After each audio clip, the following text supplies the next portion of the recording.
সাপ কি ওভারটাইম করে? বেচারা সাপের এত কিছু জানার কথা নয়। সে থাকে মাঠে ঘাটে জলে জঙ্গলে। কি করেই বা সাপ জানবে যে তার ওভারটাইম রুটিন ঠিক করে দিয়েছে রাজনৈতিক দাদারা? তা যদি না হয়, সাপের কামড়ে ৪৭ জন মানুষ ২৮০ বার মরে কি করে? কি ধাঁধার মতো লাগছে, তাই তো? আচ্ছা, একটু খুলে বলি। কোন এক রমেশ, তিনি সাপের কামড়ে মারা গিয়েছেন ৩০ বার।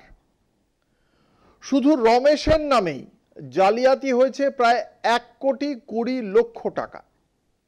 রামকুমার,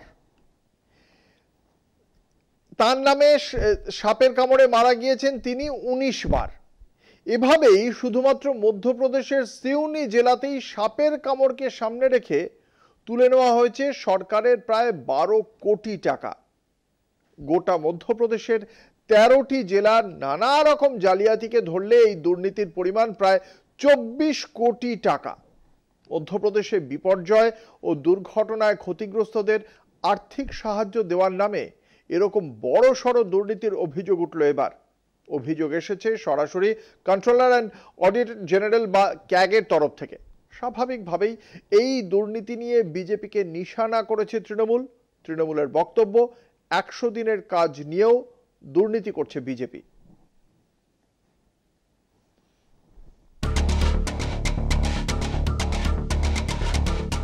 মধ্যপ্রদেশে বিপর্যয় ও দুর্ঘটনায় মৃতদের পরিবারকে আর্থিক সাহায্য দেওয়ার প্রকল্পে বড়সড় দুর্নীতির অভিযোগ উঠল। ভারতের কন্ট্রোলার অ্যান্ড অডিটর জেনারেলের রিপোর্টে এই তথ্য উঠে এসেছে। রিপোর্ট অনুযায়ী ২০২৫ সালের মার্চ মাসে বিধানসভায় পেশ করা তথ্য থেকে জানা গেছে ১৩টি জেলায় মোট ২৩.৮১ কোটি টাকার আর্থিক অনিয়ম হয়েছে। প্রাকৃতিক বিপর্যয় বা দুর্ঘটনার ভুয়ো কাগজপত্র দেখিয়ে সরকারের টাকা আত্মসাৎ করা হয়েছে। সবচেয়ে বড় দুর্নীতির ঘটনা ঘটেছে সিউনি জেলায়। এখানে ১১.৭৯ কোটি টাকা তুলে নেওয়া হয়েছে।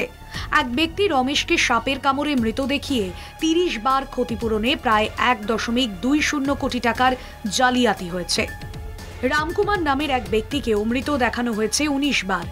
৩৮টি ভুয়ো মৃত্যুর রেকর্ড দেখিয়ে মোট ৮১ লক্ষ টাকা তুলে নেওয়া হয়েছে। সিএজি জানিয়েছে ৪৭ জন মৃত ব্যক্তির নামে একাধিকবার ভুয়ো আবেদন করে মোট ১১.২৬ কোটি টাকা তোলা হয়েছে। ২৩.৮১ কোটির মধ্যে ২১.১৪ কোটি গেছে ভুয়ো অ্যাকাউন্টে, ২.৬৭ কোটি টাকা গেছে সরকারি কর্মী ও তাদের আত্মীয়দের কাছে। Royal society of tropical medicine and hygiene এর রিপোর্ট অনুযায়ী ২০২০ থেকে ২০২২ সালের মধ্যে মধ্যপ্রদেশ সরকার সাপের কামড় সংক্রান্ত ৫,০০০-এর বেশি ঘটনায় মোট ২৩১ কোটি টাকা ক্ষতিপূরণ হিসেবে দিয়েছে। সিএজি রিপোর্টের পর অর্থ দপ্তর তদন্ত শুরু করে। এক এসডিএম, ৪ জন তহসিলদার, তৃতীয় শ্রেণীর কর্মচারী ও ৪৬ জন বেসরকারি ব্যক্তির বিরুদ্ধে এফআইআর হয়েছে। এখনো পর্যন্ত গোটা কাণ্ডে গ্রেফতার হয়েছে মাত্র একজন সরকারি কর্মচারী, সচিন দাহায়াত। বাকি অভিযুক্তদের বিরুদ্ধে কোনো পদক্ষেপ এখনো হয়নি। সিউনি বাদে অন্য ১২টি জেলায় এখনো কোনো আইনি ব্যবস্থা নেওয়া হয়নি। ঘটনা প্রকাশ্যে আসতেই কটাক্ষ করতে ছাড়েনি তৃণমূল। ১০০ দিনের কাজ থেকে বাকি দুর্নীতিতেও বিজেপির যোগ বলে অভিযোগ তুলেছে তৃণমূল।